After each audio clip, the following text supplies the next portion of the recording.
Bom, como vocês viram, muitos capixabas deixaram de receber o auxílio-doença e a aposentadoria por invalidez. A Operação Pente Fino começou na metade de 2016 e foi retomada em janeiro deste ano. Vamos agora saber como anda o trabalho da operação, tirar dúvidas de como ela acontece, quanto, esses cortes representam para os cofres públicos. Quem está aqui comigo é o advogado previdenciário Daniel Monteiro. Bom dia, doutor. Muito obrigada pela sua presença. E o economista Eduardo Araújo. Bom dia. Bom dia, Ana. Então, essa também é uma situação polêmica, que preocupa as pessoas, mas também necessárias, não é mesmo? E a INSS, ela precisa realmente reconhecer quem são essas pessoas que precisam e que não precisam, porque isso é um rombo, como nós vimos nos cofres públicos, Mas eu queria que o senhor explicasse, doutor, qual é a diferença do auxílio-doença e a pensão por invalidez?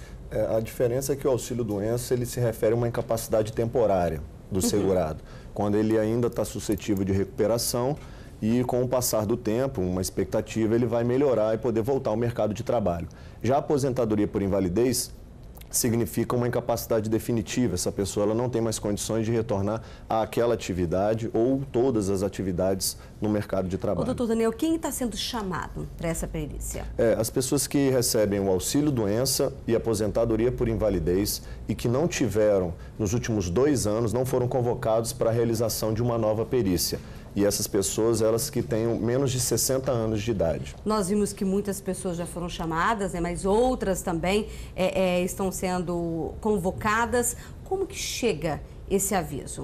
O aviso é feito por uma notificação via correspondência, por isso daí a importância, como já pontuado, da atualização e a manutenção do cadastro de forma perfeita. Chegando essa notificação, o segurado ele tem que entrar em contato nos próximos 5 dias úteis com o 135 ou a agência, com maior facilidade pelo 135 do INSS, e fazer o agendamento da perícia e comparecer à perícia, sob pena desse benefício ser suspenso em caso de não comparecimento ou não agendamento da perícia. Então eu vou reforçar, então assim que chega essa solicitação, a pessoa tem 5 dias úteis para poder conseguir fazer esse agendamento.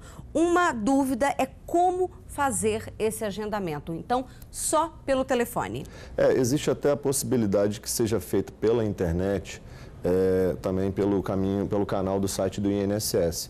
Agora, o 135 ele é mais cômodo, é mais fácil, mais rápido, e o atendimento também é mais ágil e até mais fácil para as pessoas terem esse acesso via telefone. E nós vimos, que se a pessoa não ligar dentro desses 5 dias, se ela não ligar, logo após, ela já perde esse benefício. Esse benefício ele é suspenso, é considerado como se não tivesse, não pudesse receber, não tivesse os requisitos, preenchendo os requisitos para receber esse benefício. Na verdade, é uma suspensão até que isso seja regularizado. Uma vez suspensa, a pessoa deixa de receber no mês subsequente. Da mesma forma, é suspenso se a pessoa marcar e também não comparecer na perícia. Perfeitamente. Havendo não comparecimento, também há a suspensão do benefício e, com isso, a pessoa deixa de receber aquele benefício, ao menos momentaneamente, até que se comprove a incapacidade. Doutor, e quais documentos a pessoa precisa levar para essa perícia?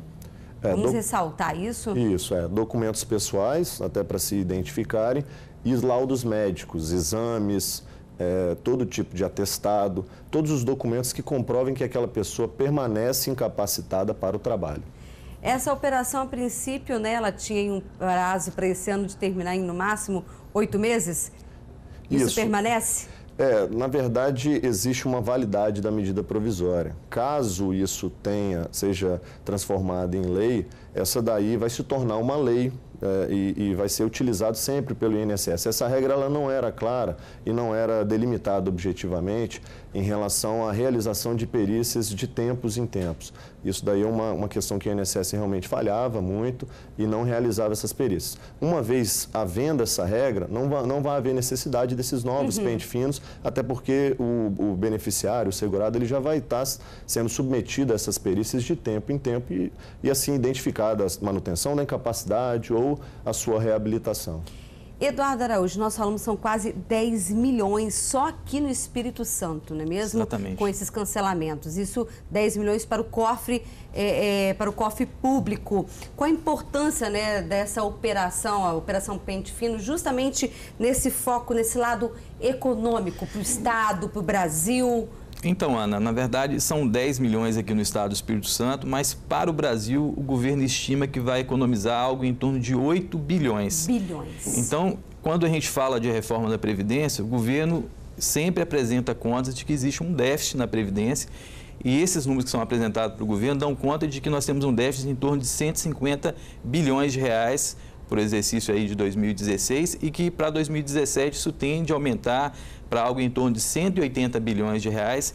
Então, medidas como essa, que coíbem, né, fraudes e ao mesmo tempo também estimulam a maior eficiência administrativa do órgão para poder fiscalizar, elas acabam contribuindo, porque você verificar, por exemplo, 8 bilhões de reais que às vezes são destinados a pessoas que, em tese, não teriam o direito de receber esse benefício. Então, é importante essa fiscalização no sentido de garantir até mesmo a continuidade, né, da entrega desses benefícios para as pessoas que realmente necessitam, né? Se a gente levar em conta, por exemplo, no estado do Espírito Santo, esses 10 milhões de reais, seria possível a gente entregar um salário mínimo durante um ano para 780 pessoas.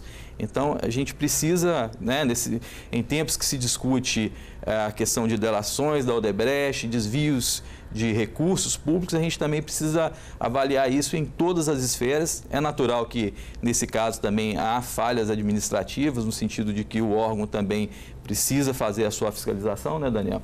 Mas, nesse caso também, a gente precisa trazer até uma reflexão sobre a necessidade de a gente estar vigilante em relação a desvios de recursos públicos. Sim. Em todas as esferas, né, seja nas nossas relações sociais do dia a dia e até mesmo em relação à classe política de uma maneira geral. Essa conta que o senhor fez, ela é interessante, né? Dos 10 milhões aqui no Espírito Santo, para mais de 700 pessoas, esse salário mínimo. Agora, quando a gente fala, vai para a esfera nacional, né? Esse valor que o senhor passou para a gente aí, que chega a 8 bilhões. 8 bilhões de reais. Qual o exemplo que o senhor daria, né, da aplicação desse dinheiro? Então, se a gente pensar na própria reforma da Previdência, né, que tem um déficit hoje de 150 bilhões, se a gente consegue utilizar esse recurso para poder abater um pouco desse déficit, isso permite, na prática, que o governo também consiga, de certa forma, flexibilizar um pouco mais a reforma, porque a reforma ela vem trazendo regras duras para poder tornar, vamos dizer assim, a conta da diferença das receitas e despesas com a Previdência de forma mais equilibrada e dessa forma que a gente consiga ter recursos para fazer investimentos públicos, que é a grande discussão, né? Porque a discussão que se tem hoje é que a despesa de Previdência ela consome muito recurso para investimento e no Brasil, de uma maneira geral, nós temos um déficit muito grande em saneamento básico, em saúde, educação, também. Então é extremamente importante essa economia, que isso vai viabilizar a destinação de recursos para cobrir déficits em outras áreas e ter um serviço público de melhor qualidade, que é o que todo mundo necessita. Ok, doutor Daniel, rapidamente, só para a gente finalizar, no caso da pessoa que se sentir injustiçada com a perda do benefício, o que fazer? Havendo uma perícia, ela sendo negativa, a pessoa tendo cessado esse benefício, ela pode procurar um advogado ou até os juizados para poder questionar isso judicialmente. Sim. Vai ser realizada uma perícia judicial e aí sim constatar definitivamente se essa pessoa tem ou não a incapacidade para receber os benefícios. Doutor Daniel Monteiro e Eduardo Araújo, muito obrigada pela participação de vocês aqui, esclarecendo, né, essa situação no Fala Manhã.